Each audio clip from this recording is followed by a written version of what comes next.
This is the Super Sampler training video.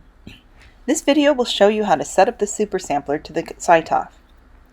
Connect to the computer, use the sampler alongside the FluidHIMC software when running your samples, and troubleshoot common issues. The Super Sampler consists of 3 parts: the power cord connecting an outlet for power to the Super Sampler, the DVI cables that connect the Super Sampler to the SciTOF via the Auto Sampler port, and the Super Sampler main body.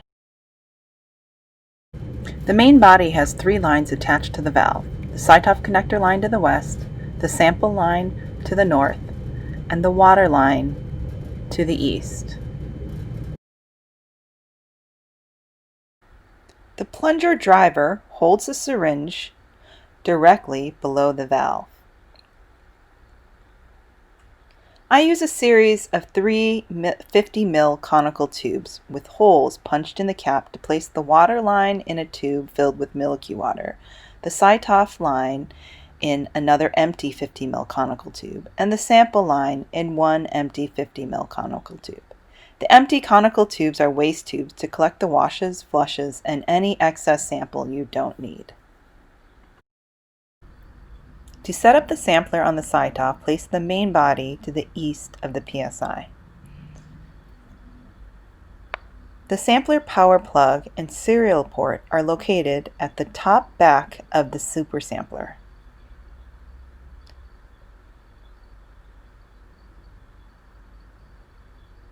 Plug in the serial cable to the Auto Sampler serial port on the right side of the SciTOF for SciTOF 2, or to any free serial port on the computer.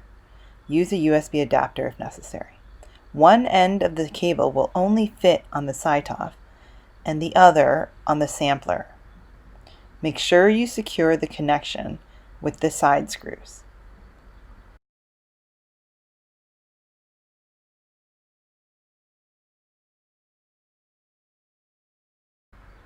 Connect the power supply to the back of the Super Sampler and double check you are plugged into power, into the SciTOF, and then to an AC outlet.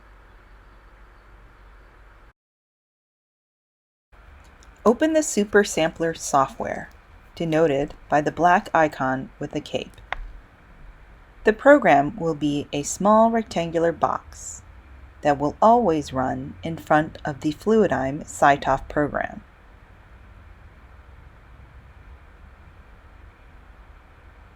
Click the Config button and select the serial port. Then click OK.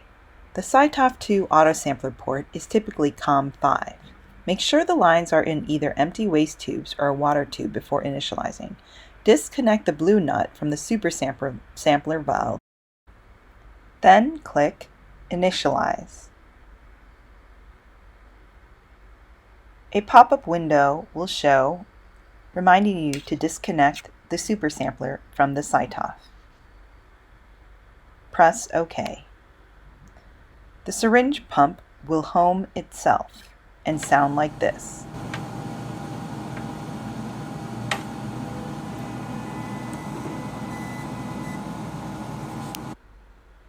Reconnect the blue nut to the valve and hand tighten only.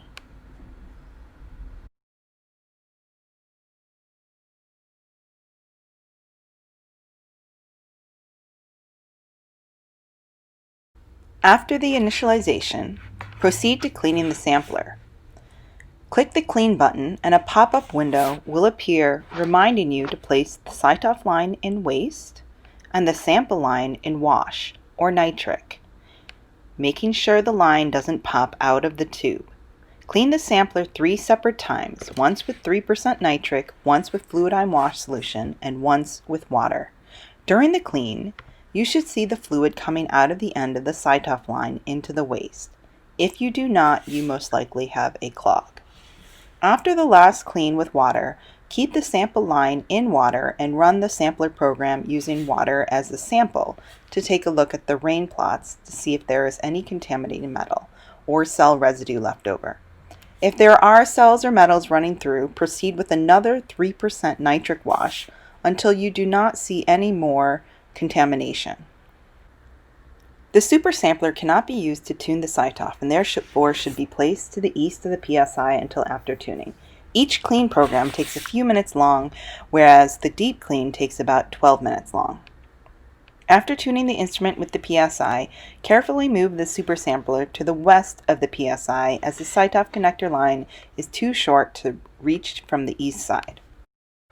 Unscrew the PSI sight-off line and place flat while moving the sampler to the west of the PSI with the conical tube setup. Screw the sight-off connector line into the sight-off and proceed with running wash or 3% nitric as a sample to get rid of any excess tuning.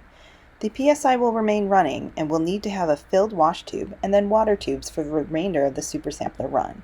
The wash tube will get rid of any excess tuning in the PSI tubing, and the water tube will keep the PSI clean while the super sampler is running. Since the PSI line is fragile, please do not attempt to bend it down out of the way. Please place it straight and have a paper towel positioned to collect the wash and water running out of the line throughout your super sampler run.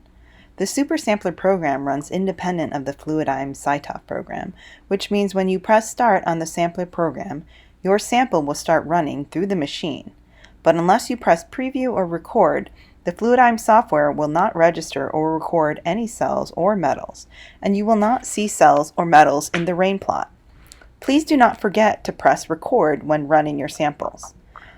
Dilute one sample at a time with EQ beads and filter a minute before running on the sampler.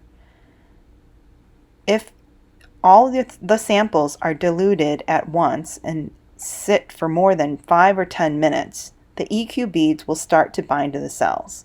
So only dilute and filter one sample at a time right before use.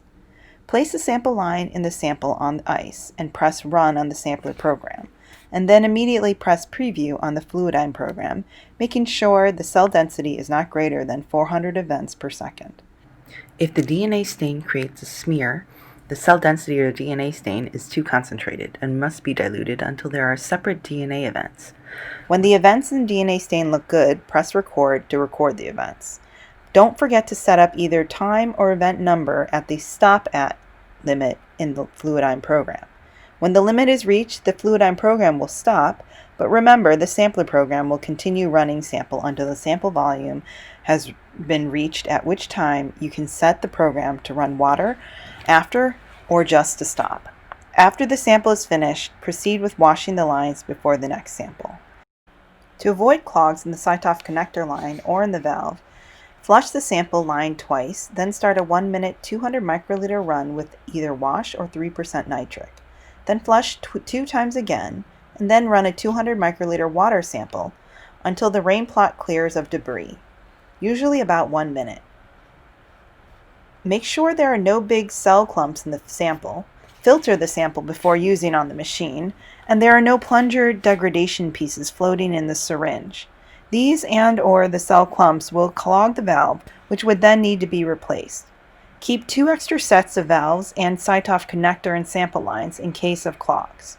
When you are finished with your run for the day, you must clean the sampler a minimum of 3 times before shutting down, or cell debris will clog the valve, sample, or sight-off connector lines. Perform 2 3% nitric cleans and 1 wash clean. If no sample is coming out of the sight-off connector line, either connector line or the valve is clogged. Disconnect the connector line and run a water sample. If you see water coming out of the valve, then the valve is not clogged. Screw a syringe filled with water to the sight-off connector line and try to run water through the line. If you can get water, the line is most likely not clogged, but has not been screwed on to the valve properly. If you can get no water from the line is clogged and will have to be replaced. If there is no water coming out of the valve may be clogged and may have to be replaced. If there is a problem with the valve, contact the Victorian Airship for support. If you see clumps or white debris in the syringe, disconnect the power to the super sampler, loosen the thumb screw on the plunger driver to disengage the syringe. Carefully push the plunger driver down approximately 1 to 3 centimeters. Unscrew the syringe from the valve body. Carefully remove the plunger from the glass syringe body. Clean the plunger with alcohol, acid, or detergent compatible with Teflon. Thoroughly rinse with milky water. Wet the white part of the plunger with ultra-pure water, then reinsert into the syringe body. Screw syringe into the valve body. Carefully raise the plunger driver to meet the plunger, then tighten the thumb screw.